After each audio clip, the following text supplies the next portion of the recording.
Good morning, everyone, and welcome to the online gathering service for Sierra Vista Community Church. As you can see, we're still meeting in this fashion, you at home and me here in our sanctuary, but hopefully very soon we'll be back to having in-person services. And when we do that, we will also be live streaming those services for those who may not feel quite comfortable yet to join us. We'll let you know more about that as we get closer to that time. But we're glad that you're here with us today. This is the fourth Sunday of Easter, and we continue to reflect back on this important event that can shape our lives and our way of seeing the world. So again, welcome. Thank you for being a part of this time. Listen now to the call to worship as we begin. God bless you all.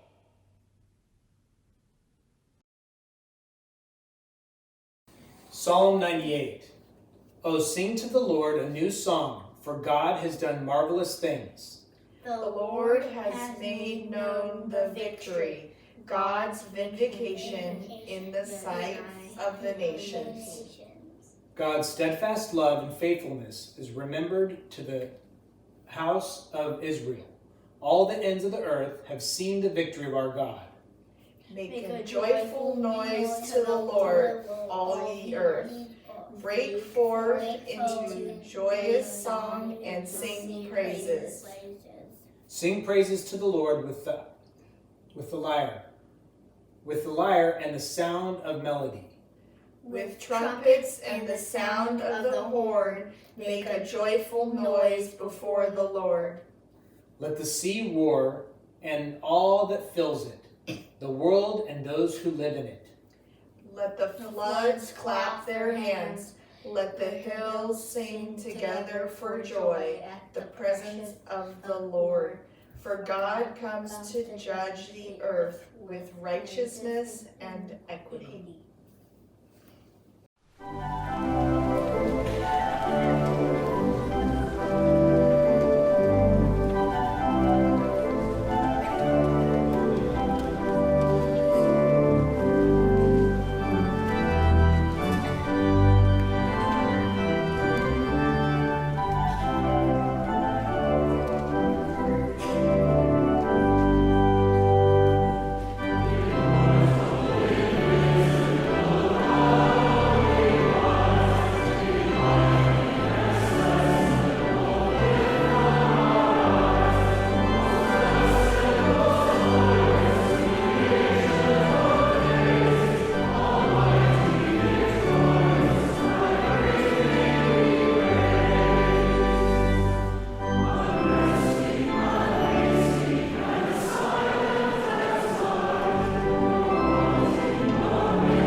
Hello, Sierra Vista Community Church.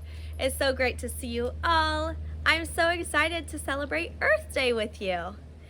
So today, Miss Ramona from Sunday School is going to read us a story about loving our Earth, and her grandkids help her too. Dr. Zeus's Thank You for Being Green. I am the Lorax. I speak for the trees. Thank you for being green. Thank you for thinking about helping the earth. You care about the trees, the air, and the water. You care about animals close to home and far away. You save energy by walking or biking when you can. You recycle. You clean up when others litter. You grow things.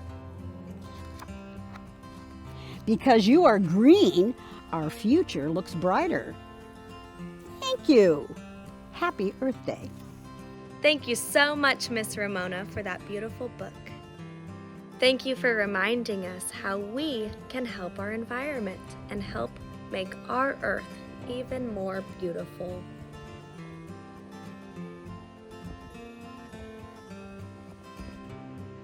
Happy Earth Day!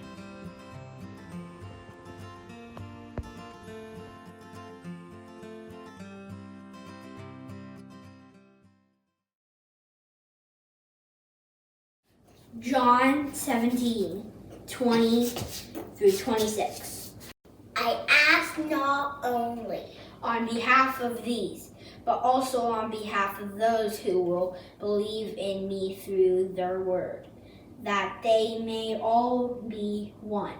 As you, Father, are in me and I am in you, may they also be in us, so that the world may believe that you have sent me. The glory that you have given me and I have given them, so that they may be the one as we are one. I in them and you in me, that they may become completely one, so that the world may know that you have sent me and I have loved them even as you have loved me. Father, I desire that those also whom you have given me may be with me where I am, to see my glory, which you have given me because you loved me before the foundation of the world. Righteous Father, the world does not know you, but I know you, and these know that you have sent me. I made your name known to them, and I will make it known, so that the love from which you have loved me may be in them, and I in them. Thank you to my grandson Ethan and his sister Emma for that fine reading of our text from John chapter 17, 20 through 26. This, of course, is the longest recorded prayer of Jesus that we have in the Bible. It comes at the end of this long meeting that Jesus had with his disciples at the very end of his ministry, just prior to his arrest in the Garden of Gethsemane. And he's saying goodbye to the disciples. It takes him a long time. He's covering a lot of ground. And at the end of that conversation, he prays this prayer. And it's a well-known prayer. We've talked about that prayer before. But it reveals to us the biggest concern that Jesus has for his disciples, and maybe for the world. It's not his only concern, of course. He has concern for many, many other things. But here at the end, the last thing he wants to say to his disciples involves unity. It's almost impossible to escape. It's the way he ends the prayer. He prays about a lot of different things, and then right at the end, he focuses in on their oneness. Listen to these few verses. That they all may be one, he prays. As you are in me and I am in you, may they also be in us, so the world may believe that you've sent me. The glory that you have given me, I have given them, so that they may be one as we are one. I and them, you and me, that they may become completely one, so that the world may know that you have sent me and have loved them, even as you have loved me. This was to be an explosion of togetherness, of oneness, of unity, of inclusion. This is the passion of Jesus. And I'm so grateful for those who filled in for me while I was taking a little bit of a break for the last couple weeks. And both of these services revolved around the topic of unity. So I thought that I might want to add a few tidbits of my own here as we move through the season of Easter. Doris talked about how important confession was for the practice of unity. And we, of course, tend to view confession as individual or private, the way to be honest and to cleanse our souls, maybe. But it's much more than that. It's communal with its results. Because if we avoid confession, we can make the mistake of thinking that we are rarely wrong, or that we aren't mistaken in any way. And if we do that, what we risk is the opportunity to grow and to learn and to change. Or we can sometimes assume that maybe it's others that need to change, but not me. Without the humility of confession, we can simply stay stuck in our own opinions. And then sometimes we may even tend to avoid those who don't think like us. And then last week, Sharon and Jane, they led you in a Zoom service, sharing some of your favorite Bible verses on unity and inclusivity. I appreciate those who helped in both of those times together. So I wanted to tack on a few thoughts that have been on my mind about this challenge of unity. I thought a lot about it over the last few weeks. And of course, the challenge to unity is always diversity.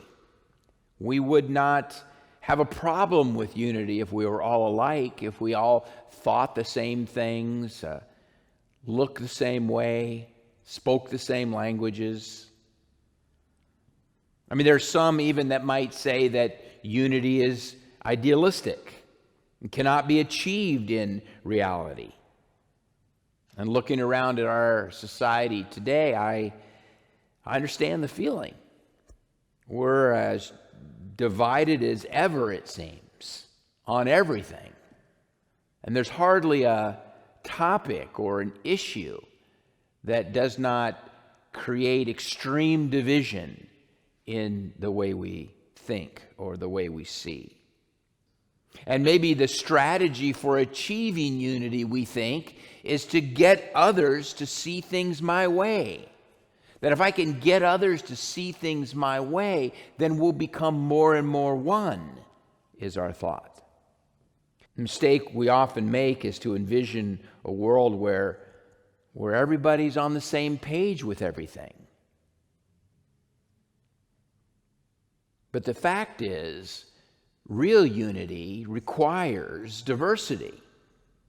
That's what Jesus is trying to say. Diversity is how we move forward, not sameness. I was reading this past week about past friendships among people in positions of leadership who are on opposite sides of the aisle, so to speak. One of the most famous, of course, is Ronald Reagan and Tip O'Neill, or Ruth Bader Ginsburg and Antonin Scalia, or John Boehner and Barack Obama, or Orrin Hatch and Ted Kennedy, and the list goes on. There are many very famous friendships and relationships within Congress or within places of leadership. between people who thought very differently from each other. And they all talk about how difficult it was, how challenging it was to talk about hard things. And yet to a person, how each one of them say that they wouldn't have traded it for anything, that they were better because of it, and they came up with solutions they would have never thought of without it. But across the aisle friendships are far less likely to flourish today. And if they do, there's more of a tendency to hide them. One of the worst things that can happen to a politician today is to have someone discover that they are cooperating with or talking with someone from the other side of the aisle. The thought is that they're going to lose their support. Some say it's like political suicide to do that today. And then we have media sites that promote an extreme version of various positions that stoke division, let alone all that you have today in social media or these kinds of public websites. This system is hurting us. All the current issues that you could think about, and we can list many of them: gun control, voting rights, immigration policy, police reform, racial justice. All of those important issues are vital, huge, central, society-altering problems, you might say. Very important. But the one issue of all the issues that will crumble our society, undermine our democracy, banish our freedoms, is our lack of dedication to decency and togetherness and respect and unity among those who have a difference of opinion. Our inability to talk with one another. Our reluctance to do our own research on issues, our failure to understand how others think and where they're coming from, that'll be our undoing. None of these big issues will be solved on top of that. None of these issues that we're so concerned about will be solved if we can't solve the issue of bitterness and resentment and hatred.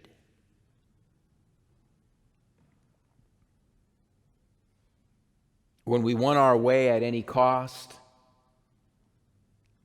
when we don't want to compromise on anything, when the issues that are so important that winning is the only thing that matters, then the road we're on is both unreliable and untrustworthy. We will never get lasting change if we cannot have a conversation and learn.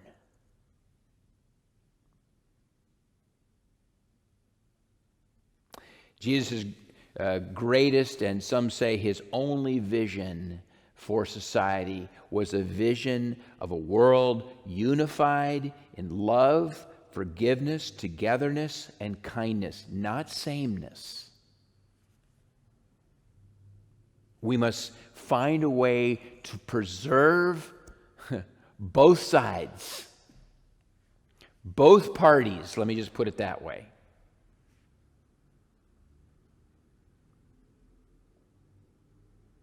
And we must seek to understand the foundations and the thought patterns and the concerns of those that disagree with us.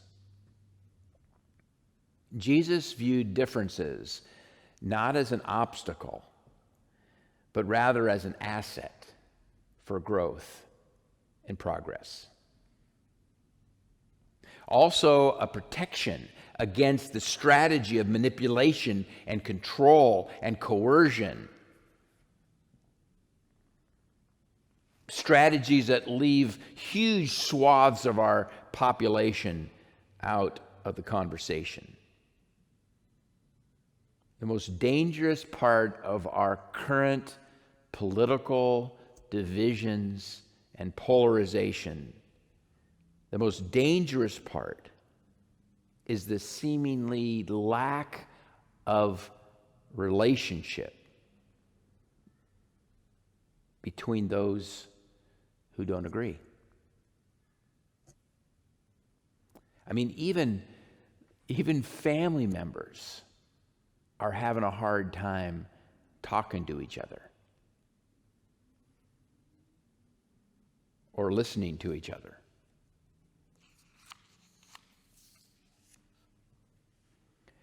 So maybe we need to take a break from talking about each other. And maybe we should turn our attention to talking to each other. It's not easy.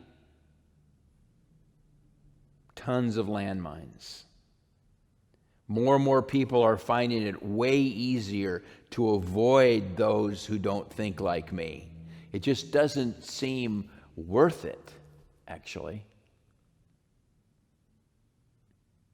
But I think there's just too much at stake not to take the risk.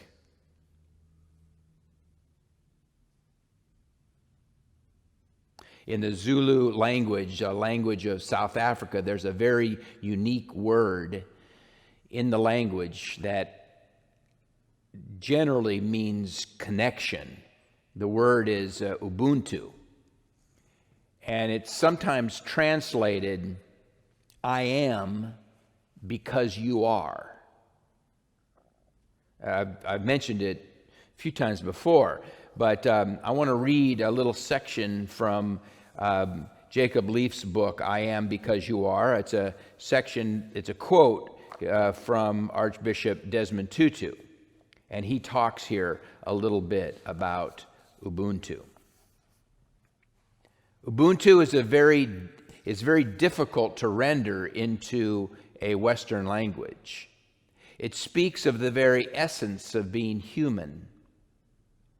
When we want to give high praise to someone, we say, hey, so-and-so has Ubuntu. Then you are generous, you are hospitable, you are friendly and caring and compassionate. You share what you have. It is to say, my humanity is caught up, is inextricably bound up in yours.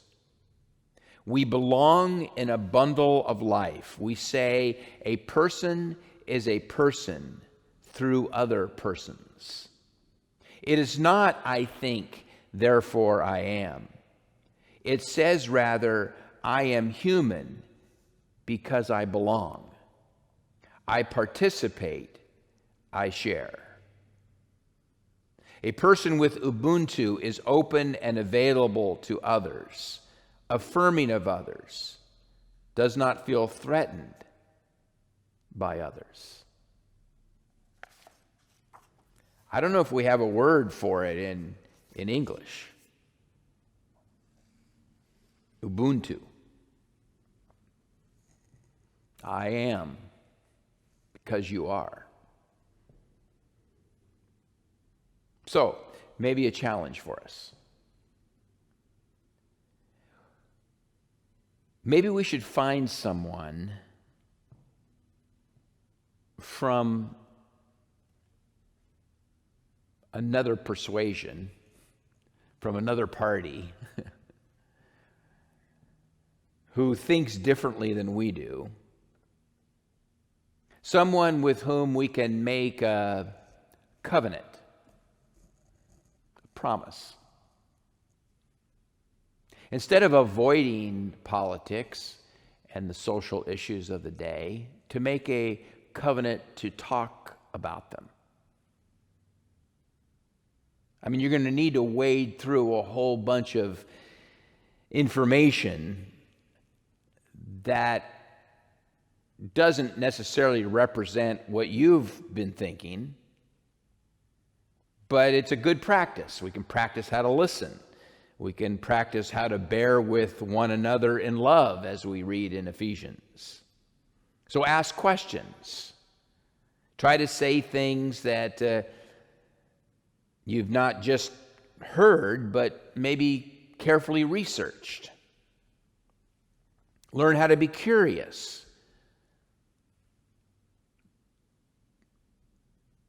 And then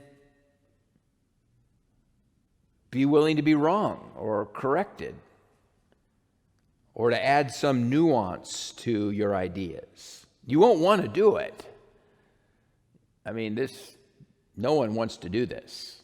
It's too hard. Didn't used to be this hard, but it's hard now. You won't want to hear it.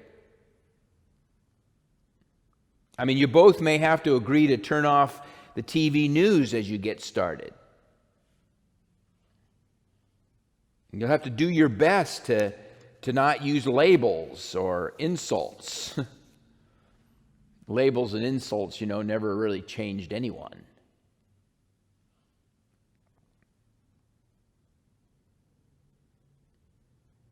So often we've allowed the most vocal or angry or unreasonable or excessive speak for us, represent us. Maybe we need to speak more for ourselves. So this is our assignment. Find your Tip O'Neill or your Ronald Reagan. Blame it on me. Tell them your pastor told you to do this. Invite them to have a conversation. You might have to lay out some ground rules at first, but it's the only way back. Divided, we will fall, no matter how many individual issues we solve. You won't be perfect at it at first. You make some mistakes. You'll get frustrated. And the goal is not to make a convert, but it's to understand someone else's point of view. Progress, we must believe, is made when we talk.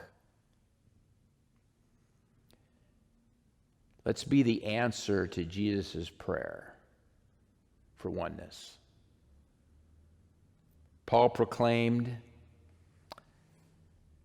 that there is one body, one Spirit, just as we were called to the one hope of our calling, one Lord, one faith, one baptism, one God and Father of all, who is above all and through all and in all. Ubuntu says we are all connected. That what happens to you also happens to me. It's the root of our message. It's at the core of discipleship.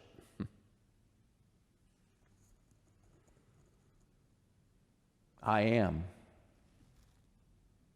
because you are. Amen.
Dear God, thank you for the promise that we are truly one.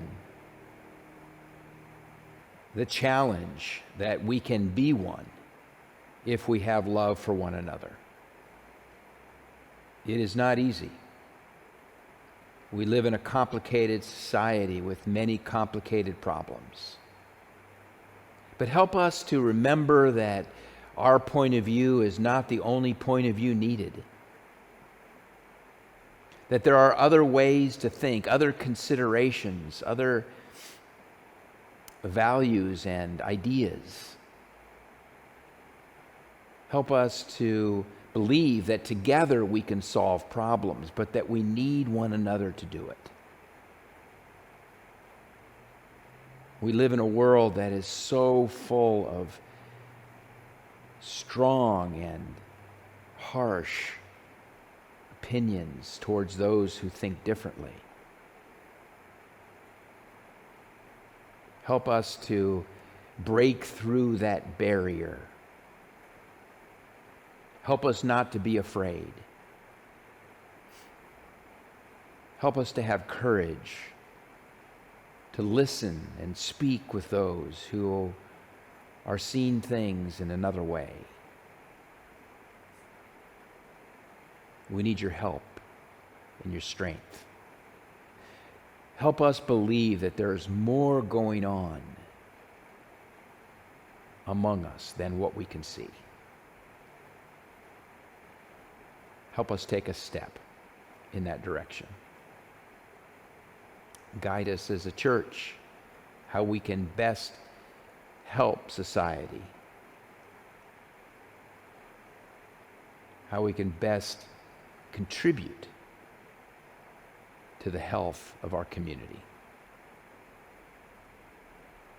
Sometimes we don't know what to pray, but we are grateful that you have given us this prayer to pray, saying, Our Father who art in heaven, hallowed be thy name. Thy kingdom come, thy will be done, on earth as it is in heaven. Give us this day our daily bread, and forgive us our debts, as we forgive our debtors. And lead us not into temptation, but deliver us from evil. For thine is the kingdom, and the power, and the glory forever. Amen. I am you are me. That's what I said. I am you are me. Don't you see? I am you are me.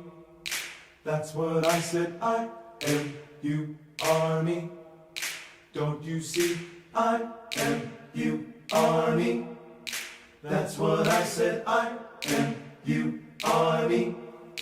Don't you seems like I'm over here and you're over there, but there is something between us that's greater than air. It seems like I'm over here and you're over there, but there is something between us that's greater than air. It seems like I'm over here and you're over there, but there is something between us that's greater than air. It seems like I'm over here and you're over there, but there is something between us that's greater than air. It seems like I'm over here and you're over there, but there is something between us that's greater than air. It seems like I'm over here and you're over there, but there is something between us that's greater than air. It seems like I am a part of you,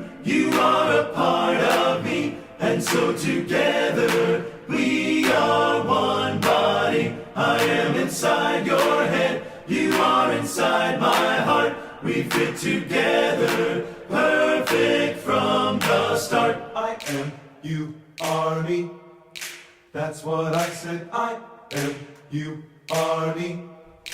Don't you seems like I'm over here, I'm over here, over there. That's what I said, but there is something between us that's greater. It seems like I'm over here, I'm over here, over there. But there is something between us that's greater. It seems like I'm over here,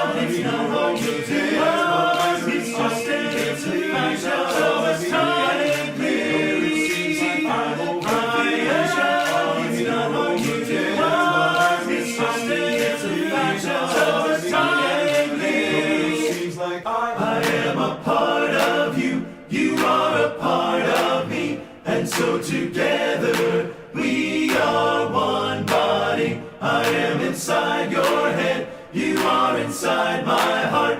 We fit together, perfect from the start. I am a part of you, you are a part of me, and so together we are one body. I am inside your head, you are inside my heart. We fit together, perfect from the start. I am a part of you, you are a part of me, and so together we are one body. I am inside your head, you are inside my heart. We fit together, perfect from the start. Thank you so much for joining us today on our online gathering service. I've chosen as the postlude the Blessing, a song that we've featured many times in our services from various parts of the world. But this one comes from South Africa. And I thought, since I talked a little bit about Ubuntu today, that it might be fitting for us to hear this sung by those now in South Africa. We have a long road ahead of us as a culture.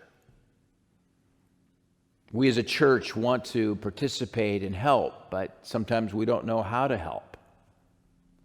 So today I try to present maybe one way we can help personally.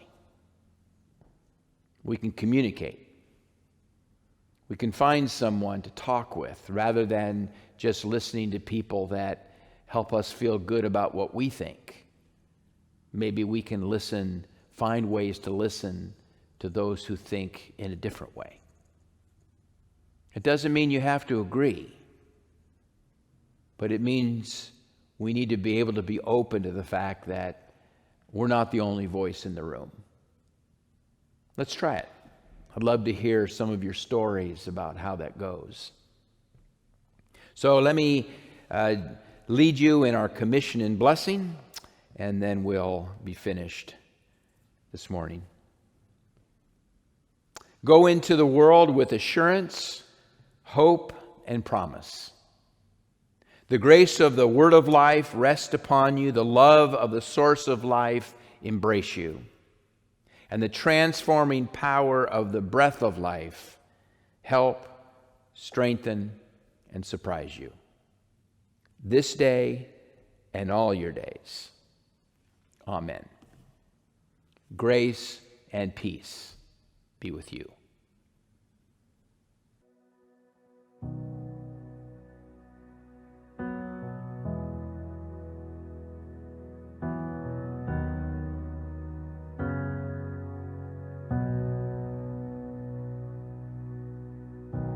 The Lord bless you and keep you. Make his face shine upon Be gracious to you. the Lord turn his Face toward you and give you peace.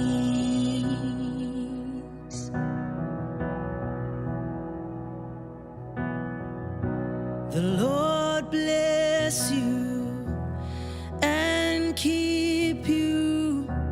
Make his face shine upon you And be gracious to you. Lord turn his face toward you and give you peace.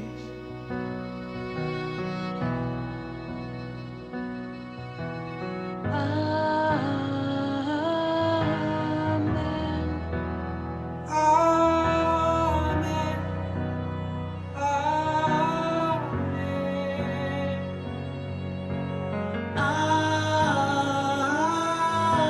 Amen. Amen. Amen.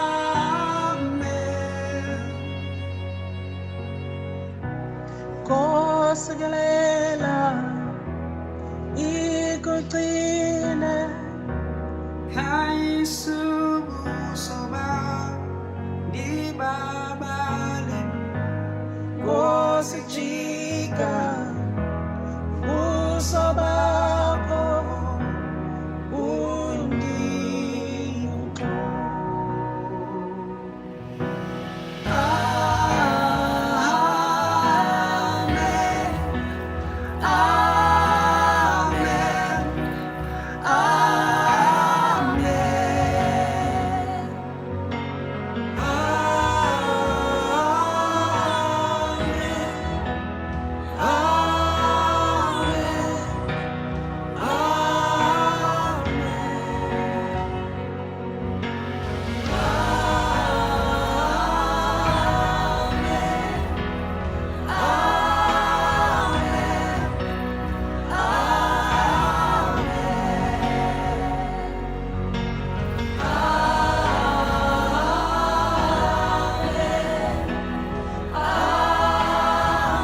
His favor be upon you and 1,000 generations, and your family, and your children, and their children, and their children.